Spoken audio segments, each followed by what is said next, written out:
Bang Iman. Sekarang kayak begitu gitu loh. Jadi jangan-jangan ini bukan Prabowo ini. Dugaan saya, karena enggak pernah melakukan seperti ini gitu loh. Apalagi ngeledek rakyat.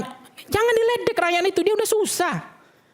Nah, itu yang menurut saya perlu diperbaiki. Ini ada apa ini? Jangan-jangan ada barang selundupan ini. Diskusi dari jam 7 sampai jam 10 ini menarik. Saya hanya mendengar saja. Rencananya saya baca doa aja. Udah penutup kan? Jadi memang situasi hari ini itu adalah situasi yang dalam konteks krusial dalam bentuk beban hidup sebenarnya. Jadi biaya hidup yang makin berat gitu. Jadi beban hidup, biaya hidup yang makin berat, sehingga memang banyak masyarakat kita hari ini terjebak kepada beban hidup dari hutang ya, pinjol, belum judi online dan lain-lain. Ini yang menjadi membuat masyarakat juga semakin kritis gitu, makin susah mereka untuk bertahan hidup gitu. Jadi itu yang menjadi kegelisahan dari masyarakat sebenarnya, merepresentasikan terhadap mahasiswa. Nah, yang kedua adalah saya mengkritik soal layanan dasar negara. Dalam konteks ini misalnya Pertamax kemarin, saya sudah mengatakan kenapa sih pemerintah nggak sabar sedikit saja menahan gitu. Geserlah sedikit anggaran-anggaran yang lain itu, digeser dulu ke Pertamax untuk menahan saja sebentar. Karena nanti kan harga itu mekanisme pasar, pasti nanti akan berubah-ubah lagi. Resiko rumusnya dalam ekonomi itu, dalam persoal BBM itu kan saya bukan pakar ekonom, tapi kan sudah paham itu. Ketika harga Pertamax itu dinaikkan, meskipun dia non subsidi, automatically harga kebutuhan pokok, transportasi yang lain itu akan naik. Pertanyaannya adalah ketika itu diturunkan apakah yang lain ikut turun? Kan tidak. Inflasinya terjadi di situ. Bagaimana dengan kelas menengah yang hampir jatuh miskin hari ini bertambah? Saya mohon maaf, saya praktek diri saya sendiri. Pejabat ini kan gak pernah antri di Pertalit. Yang ngisiin bensin mereka juga ajudannya, supirnya. Yang antri yang panjang-panjang itu kan saya merasakan. Bahkan saya pulang ke Sumatera kemarin ke Padang Lebaran untuk mencari produk Pertalit aja susah minta ampun. Meskipun punya barcode gitu. Karena barangnya nggak ada. Habis. Akhirnya kita dipaksa ke Pertamax, ya nggak apa-apa. Artinya kita dengan kesadaran tingkat tinggi bahwa ini kita nggak boleh mengambil hak negara. Ya udah kita beli aja yang non subsidi karena kita sadar. Teori kesadaran palsunya kita sadar, kita bantu negara deh. Dengan konteks sekarang saya mau menunggu beli Pertamax, ya mikir panjang, apalagi yang lain. Biar antri panjang pun gak apa-apa, karena memang gak sanggup, gak ada duitnya. Rumus pejabat tadi yang otaknya menaikkan itu, yang bilang karena hanya untuk itu non subsidi, itu yang pakai juga ojol mas, Pertamax itu. Di mana-mana percaya nggak, betul nggak? Karena cuma 12.000 masih sanggup kan, ojol beli Pertamax. Sekarang apa yang terjadi mas? Mungkin 20% atau berapa juta hari ini migrasi orang besar-besaran dari Pertamax ke Pertalit. Karena memang gak ada duit. Apa yang terjadi konsekuensi implikasi logisnya adalah logikanya. Pertalit juga akhirnya membengkak itu beban subsidinya. Itu kan sama saja ujungnya. Yang tadi katanya Pertamax supaya tidak membengkak subsidinya, sekarang geser ke Pertalit. Akhirnya apa? Pertalit beban subsidi makin berat hari ini pasti itu. Karena semua orang migrasi ke Pertalit. Itu yang nggak dipahami pejabat yang punya kurang kepekaan menurut saya. Yang bisa, kurang karena ada juga yang nggak bisa. Beberapa mobil kan banyak mobil juga yang nggak bisa migrasi ke Pertalite. Iya, tapi kan hampir semua mobil Indonesia sih berapa sih mas yang pakai Pertamax? Iya, Pertalit? banyak Pertalite betul. Banyaknya Pertalit kok. Memang Indonesia kaya semua kan enggak. Kita aja mobil kita cuma mobil Pertalit, ya kan? Nah inilah yang menurut saya sesuatu yang mestinya itu tidak perlu terjadi, sehingga muncullah indikasi itu Bang Aiman, demonstrasi itu kan hanya gejolak ya, karena memang konsolidasi, karena kegelisahan itu pemantik. Nah sekarang siapa yang memadamkannya, siapa yang meneduhkannya? Susah. Kenapa? Sudah dipantik gitu. Akhirnya orang menjadi marah semua. Ketika dipantik, kemudian yang meredam susah, menjadi pemadam kebakaran nggak gampang. Kalau kemarin ditahan itu nggak begini jadinya keadaan, pasti sama saya percaya. Pasti tendang ini. Itu satu pertama. Belum layanan dasar soal kesehatan. Menteri Kesehatannya coba cek berita di Kompas atau di mana kemarin. Mau naikin BPJS mas. Itu kan nggak ada otaknya itu. Nggak punya kepekaan, nggak punya perasaan gitu loh. Orang lah udah susah, beban hidup makin berat, mau naikin BPJS. Sedangkan iuran premi yang bulanan aja, mandiri aja, atau itu aja banyak yang gagal bayar, nggak sanggup bayar bulanan. Jangankan untuk bayar bulanan, Mas, untuk makannya susah. Kemarin apa yang terjadi? Diblokir. Mereka ingin berobat diblokir.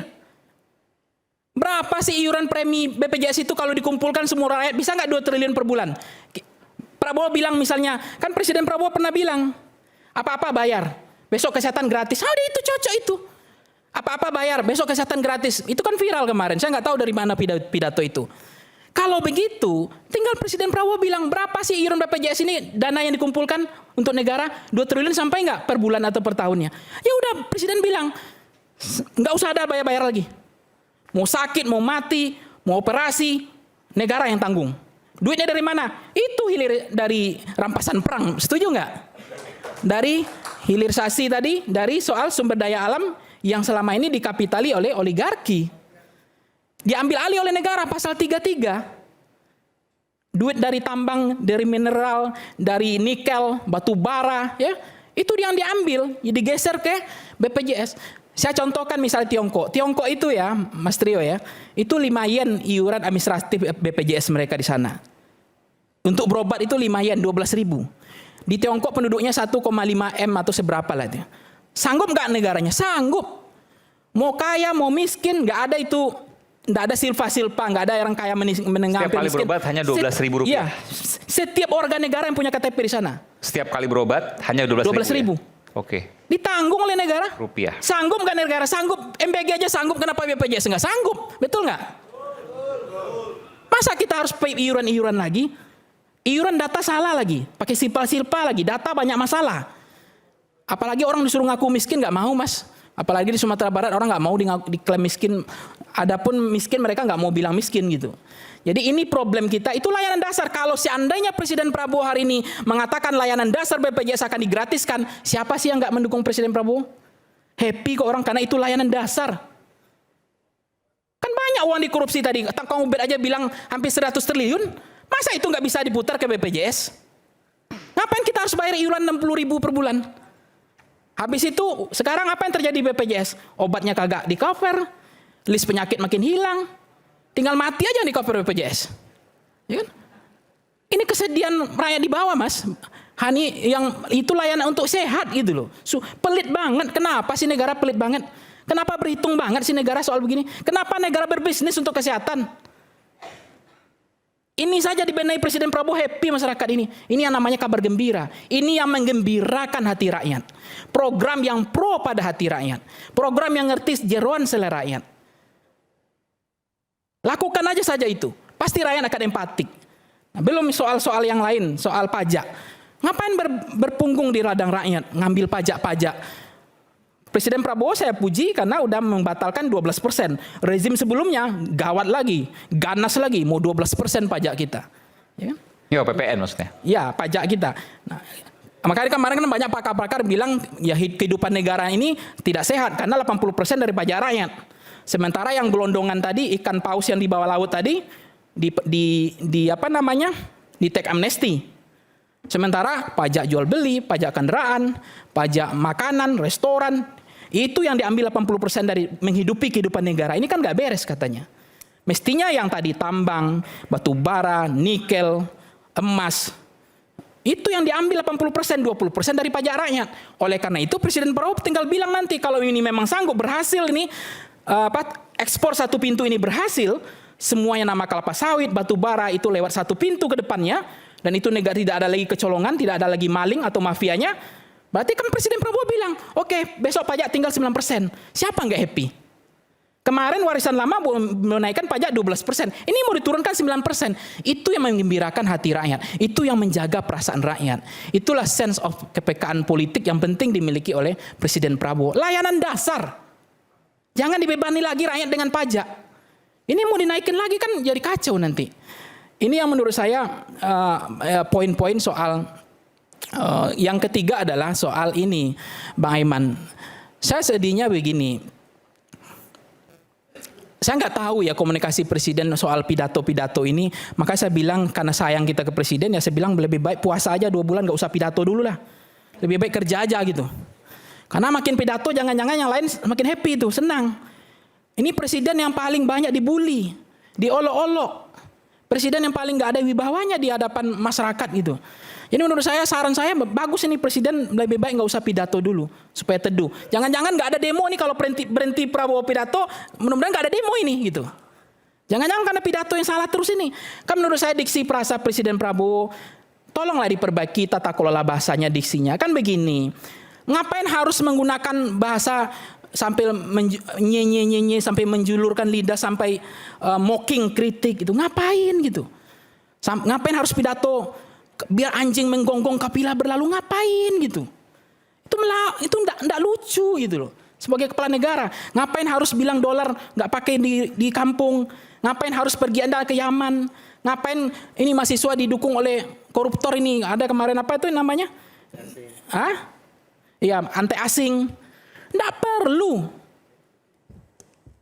Ini yang kita karena menginginkan Presiden Prabowo itu hilanglah wibawa presiden dengan pidato semacam ini.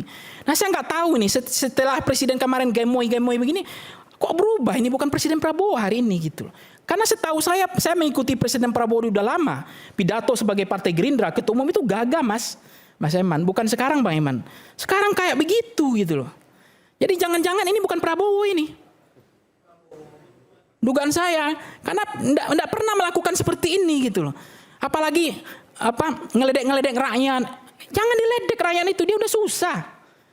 Nah, itu yang menurut saya perlu diperbaiki. Ini ada apa ini? Jangan-jangan ada barang selundupan ini. Ada yang happy ini. Ya kan?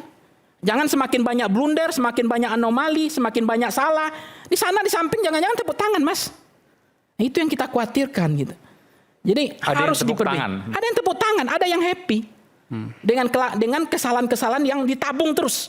Akhirnya distrust, trust buildingnya hilang, orang nggak percaya lagi. Ini yang sangat disayangkan menurut saya gitu. Belum soal selain ya pidato-pidato yang tadi yang menurut saya perlu dikritik. Kunjungan luar negeri misalnya. Ya, itu kan memang mana yang perlu prioritas untuk kepentingan nasional, mana yang enggak skalanya ditunda dulu lah kunjungan luar negeri. Maka hari ini saya apresiasi Presiden Prabowo sudah menunda ke luar negeri ke negara Rusia. Berarti Presiden sudah mulai mendengar. Padahal Pak Dino Patijalal sudah mengingatkan, dia punya niat baik, dia melakukan suntik vitamin, dia memberikan obat terhadap negara ini, justru lingkaran-lingkaran presidennya aneh-aneh kelakuannya. Dibilang yang paling wamenlu lah, baru 3 bulan jadi wamenlu lah. Padahal harus terima kasih, dia nggak digaji, dia sayang sama pemerintah, dia sayang pada negaranya. Kemudian reaksioner dan kayak anak-anak, nggak jernih dan tidak bijaksana. Memalukan kehidupan negara kita kayak gini. Harusnya terima kasih, berikan apresiasi. Kenapa? Ya dia sudah cinta, berarti dia mengingatkan, bukankah dulu saya ingatkan Presiden Prabowo misalnya ke luar negeri. Tapi selalu justru diejek-ejek lagi dalam pidato. Bahwa saya yang keluar negeri dimasalahkan, sering keluar negeri dimasalahkan, Jokowi yang nggak pernah keluar negeri disalahkan. Presiden Prabowo lupa bahwa Gus Dur pernah jatuh karena sering keluar negeri.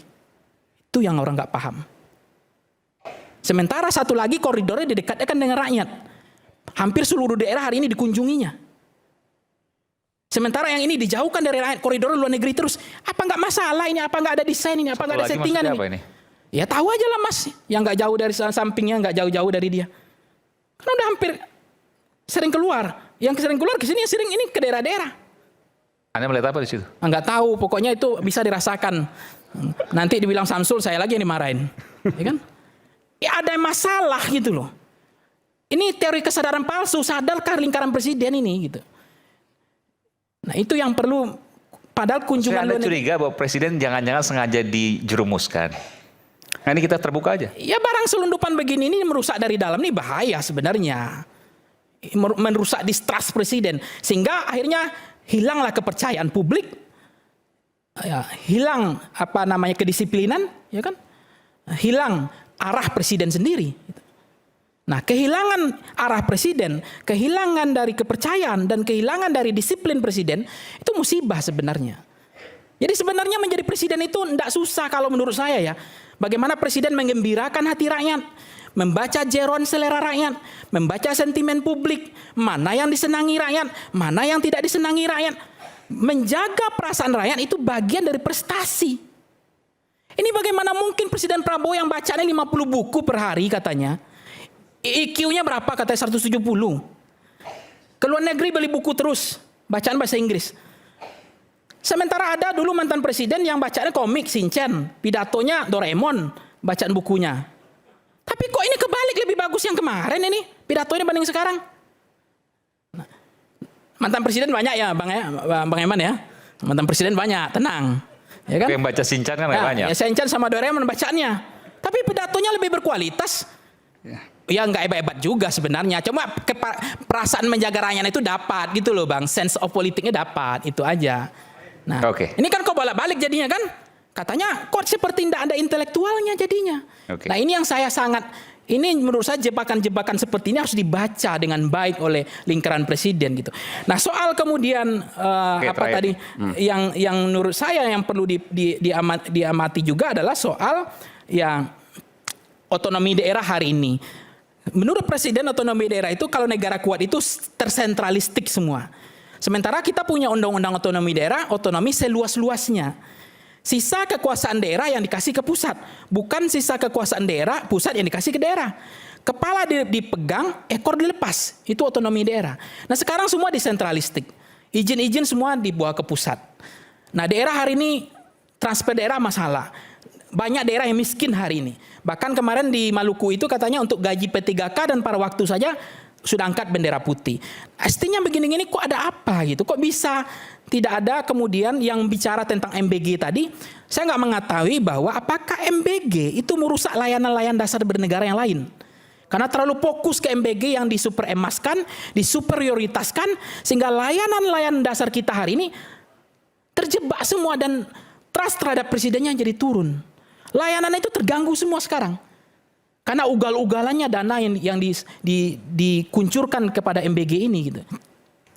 Mohon maaf, kasus hari ini banyak jalan yang rusak. Ada 3 masalah di Indonesia hari ini berdasarkan hasil survei yang pernah saya amati dan itu tidak bergeser. Pertama, harga sembako yang mahal, kemudian kesulitan jalan yang rusak, infrastruktur jalan, kemudian tingginya biaya hidup. Ya. Kemudian pendapatan rakyat Indonesia per hari ini di bawah 700.000, hampir 82,5%. Di bawah 700.000 pendapatan per bulannya.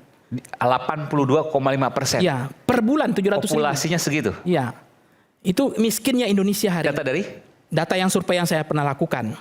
Oh, jadi di masyarakat Indonesia saat ini rata-rata pendapat, bukan rata-rata ini mayoritas pendapatannya 82% ya, masyarakat Indonesia. Penghasilan di bawah 700.000.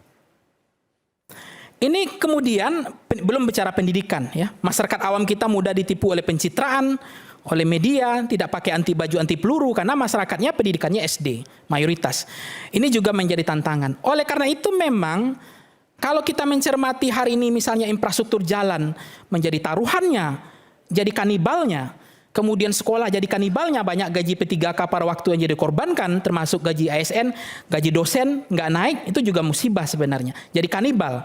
Belum kesehatan BPJS mau dinaikkan, belum minyak kita mau udah naik diumumkan lagi. Apa nggak bego itu menjadi menteri? Kalau mau menaikkan nggak usah diumumkan, naikkan aja.